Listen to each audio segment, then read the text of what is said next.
ओम शांति। एकाग्र चित्त होना, स्थिर बुद्धि होना सर्व सिद्धियों को प्राप्त करने का आधार है।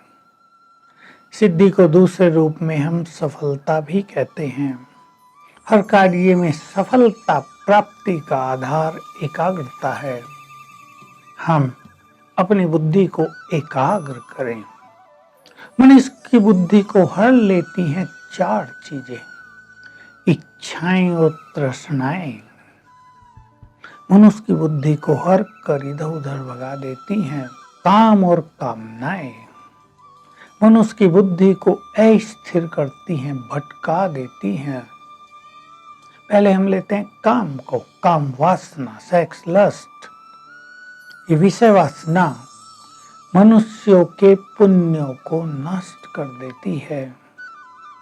मनुष्य की बुद्धि सदैव देह में विषयों के चिंतन में ही लगी रहती है। गीता में बहुत अच्छी चीज है, बहुत सुंदर महावाक्य है। कईयों के विषय तो समाप्त हो जाते हैं, लेकिन विषयों में आसक्ति समाप्त नहीं होती। अर्थात कई लोग पवित्र तो बन जाते हैं, ब्रह्मचर्य अपना लेते हैं, लेकिन सूक्ष्म इच्छाएं रह जाती हैं, आसक्तियां उनमें रह जाती हैं। पुराने संस्कार बार बार याद आने लगते हैं, कभी उनका आकर्षण होने लगता है। इन सब से जो परे हो जाए वो स्थिर बुद्धि है। पर परे कैसे हो जाएं? इसके लिए वही आत्मज्ञान जो इस दूसरे अध्याय में दिया गया है, उसकी आवश्यकता है। मैं आत्मा हूं, ये मेरा शरीर है। अगर हम ये अभ्यास करते हैं, इसको कहते हैं देह से डिटैचमेंट, तो कर्मेंद्रियां शीतल होने लगती हैं। हमें कर्मेंद्रियों को हठपूर्वक शीतल नहीं करना, रोकना नहीं है। गीता में ये सुंदर महावाक्य है। हठपूर्वक जो अपनी कर्मेंद्रियों को वश करते हैं, वो क्षणिक भर के लिए तो वश हो जाती हैं, लेकिन फिर भागने लगती हैं। हठपूर्वक नहीं, आत्मिक स्वरूप का अभ्यास करते हुए। आप करके देख लीजिए। मैं आत्मा हूं, चमकती ज्योति हूं, परम पवित्र हूं, बहुत शक्तिशाली हूं। इसका अभ्यास करें, कई बार करें। 7 दिन अगर आप करके देख लें तो 7 दिन में आपकी बुद्धि स्थिर होने लगेगी।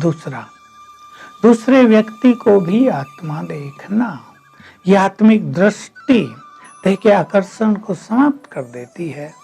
और ये दोनों मिलकर आत्मिक स्वरूप में स्थित होना, आत्मिक दृष्टि का अभ्यास करना, ये दोनों मिलकर पास्ट को भुलाने लगते हैं। पास्ट को हमें जबरदस्ती भुलाना नहीं पड़ता, जबरदस्ती तो कोई भुला भी नहीं सकता, और ज्यादा याद आएगा।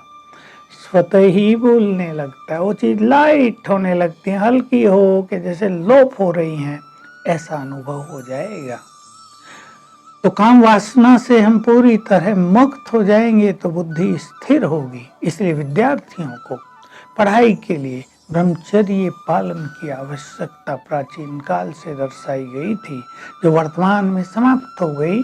इसलिए पढ़ाई बहुतों के लिए प्रेशर हो गया है, क्योंकि ब्रह्मचर्य से बुद्धि बल बहुत बढ़ जाता है। ब्रह्मचर्य नहीं है तो बुद्धि बल कमजोर पड़ता है और मेमोरी क्षीण होती है, और पढ़ाई प्रेशर अनुभव होती है कि बहुत लंबा कोर्स है, बहुत सारा कुछ पढ़ना है नहीं लंबा, लेकिन क्षमता अंदर की कम हो गई है। कामनाएं, मनुष्य दूसरों के लिए शुभ कामना नहीं रखता, पर मुझे इससे ये चाहिए, ये व्यक्ति मुझे सम्मान दे, ये व्यक्ति मुझे प्यार से बात करे, ये व्यक्ति मुझे अप्रिशिएट करे, ये मेरे कार्यों में मदद करे, ये मेरी सफलता में सहभागी बने। कामनाएं बहुत रहती हैं। बाप के मन में कामना रहती है, इन बच्चों की मैंने पालना की है, इन्हें पढ़ाया लिखाया है, अब ये मेरी सेवा करें। अब वो नहीं करते तो मन विचलित होकर इधर उधर भटकने लगता है। सब इस बात के अनुभवी हैं। कई माताएं हमने देखी, कोई कामना नहीं रखती बच्चों से। ठीक है, हमने बच्चों की पालना की, वो हमारा कर्तव्य है। अब बच्चे सुखी हैं अपने घर, अपने नौकरी धंधों में लगे हुए, माता खुश है, कोई कामना नहीं। बच्चों का फोन आ गया, बहुत खुश, नहीं आया, ठीक है, अपने कार्यों में बिजी हैं। तो कामना रहित जीवन बहुत सुंदर जीवन है। इससे मनुष्य की बुद्धि स्थिर हो जाती है। तो हम अपनी कामनाओं को भी चेक करें। हम कोई कर्म करते हैं, कामना सहित या कामना रहित। कर्म करने से पहले ही कामना है, इससे मेरा बहुत नाम हो जाएगा, इससे मुझे बहुत मान मिलने वाला है, इससे मेरी ख्याति बढ़ जाएगी चारों ओर, ये मेरा बहुत बड़ा पुण्य हो जाएगा, लोग मुझे पुण्य आत्मा समझेंगे। ये भी कामनाएं हैं। भले ये सुंदर कामनाएं हैं, थोड़ी अच्छी कामनाएं मानी जाएंगी, पर ये भी मन को भटकाने वाली है।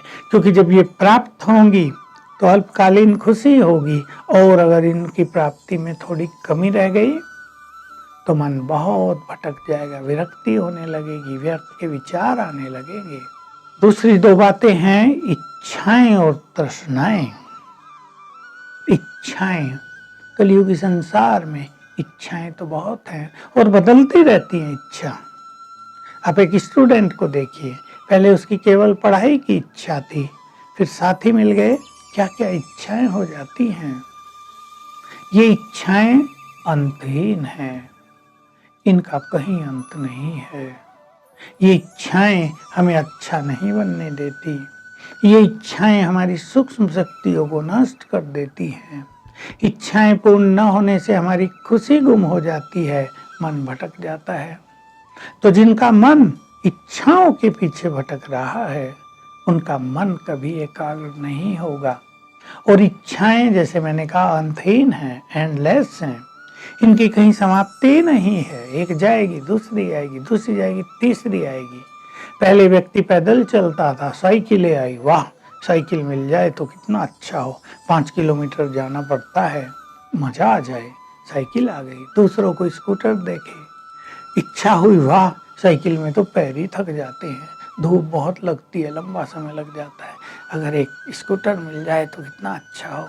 फिर स्कूटर मिल गया, फिर कारें निकली, फिर संकल्प हुआ, स्कूटर पे तो धूप ज़्यादा लगती है, हवा भी तेज लगती है, एक्सीडेंट का भी डर रहता है। कार हो तो कितना अच्छा है, मारुति कार आई थी भारत में, छोटी छोटी कारें मिल गई। अब दूसरों ने बड़ी ले ली, तृष्णाएं बढ़ी, ये कार नहीं, इससे तो कुछ मान ही नहीं। लोग कहते हैं अरे ये इतना बड़ा आदमी मारुति में घूमता है, छोड़ो इसको, दूसरी बड़ी लेंगे हम तो इच्छाएं तृष्णाओं में बदलती गई।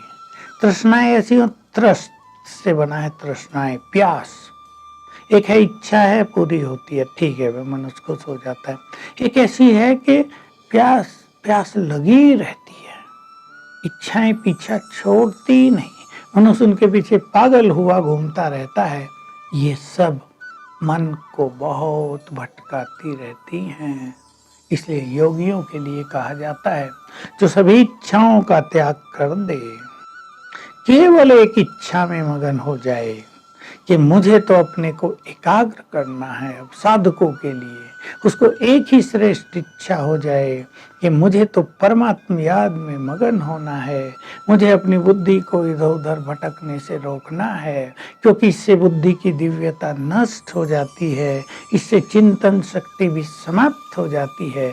अगर ये एक इच्छा हो जाए तो वह सारी इच्छाओं की समाप्ति हो जाएगी और तब मनुष्य की बुद्धि एकाग्र रहने लगेगी। तो विद्यार्थीगण भी ध्यान दें, साधनों में उनकी इच्छाएं तृष्णाएं बढ़ती तो नहीं जा रही हैं, उसको कम करें। अब जो लक्ष्य है पढ़ाई, केवल उस पर फोकस करें तो बुद्धि स्थिर रहेगी। नहीं तो आपको मेहनत ज़्यादा करनी पड़ेगी, सफलता कम मिलेगी। 4 घंटे पढ़ेंगे, याद बहुत कम रहेगा। लेकिन अगर बुद्धि स्थिर होगी तो थोड़ा जितना पढ़ेंगे उतना मेमोरी में छपता जाएगा। तो आइए हम सभी पहले अनावश्यक इच्छाओं का त्याग करें, फिर अपनी इच्छाओं को कम करते चलें, अपनी तृष्णाओं को, कामनाओं को और काम वासना को मिटाते चले और स्थिर बुद्धि होकर हर कार्य में सफलता के पथ पर आगे बढ़ें। ओम शांति।